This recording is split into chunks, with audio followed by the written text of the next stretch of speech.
Carlos woke in a strange world, disoriented, and unable to understand the language of the 4 young adventurers who found him, and led him through a deadly hallway of pit traps and dart traps. One by one, they died carelessly, stepping into pits, triggering darts, even seemingly giving up. Carlos alone survived by extreme caution, using a corpse to test for traps. At the end, he found a floating purple crystal in a circular room.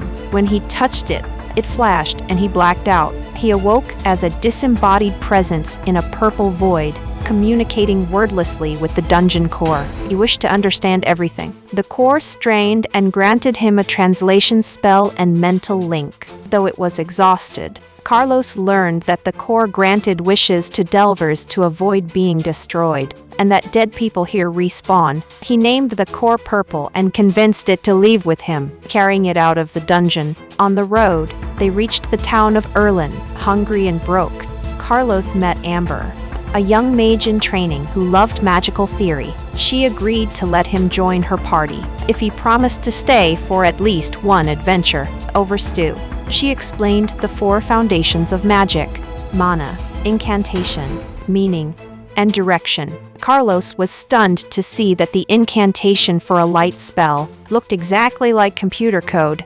loops, parameters, and conditionals. Wait, what? Magic is programming?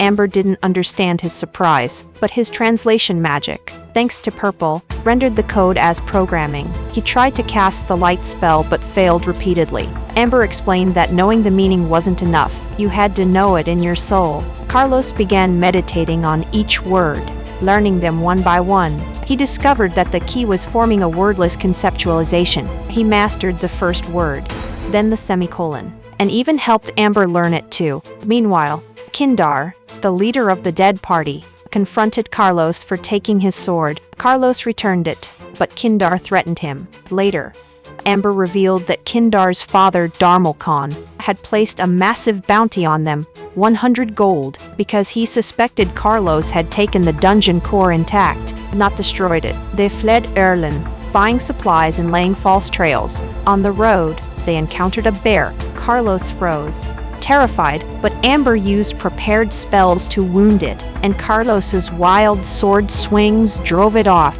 Carlos explained that in his world, respawning didn't exist, so he was still conditioned to fear death. Amber taught him about soul development, building mana shells, and specialized soul structures to enhance magical ability. Carlos realized that his knowledge of computers could be used to design soul structures like a computer's components. He drafted 10 structures: comprehension aid, introspector, mana redistributor, spells database, linker, sensor, manipulator, preparer, activator, and reflex improver, with synergies between every pair, aiming for orichalcum rank.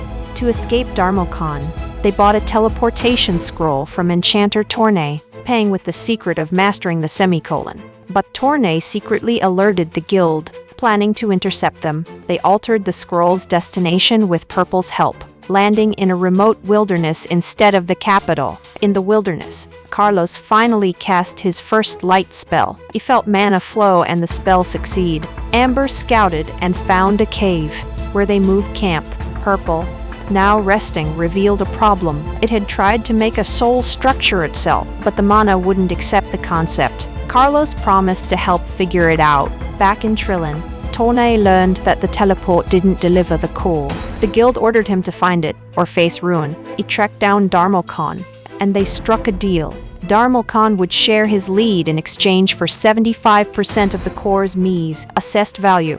Now, with Tournay's teleport tracer, they could trace the destination. Carlos, Amber, and Purple settled in the cave, preparing to build soul structures. Carlos was about to begin when Purple's frustration echoed. The dungeon core was trying to grow beyond its nature, and failing, but the real threat was coming. Tournay and Darmalkhan, now allies, stood ready. Tournay raised his tracer and spoke. We have a teleport to trace.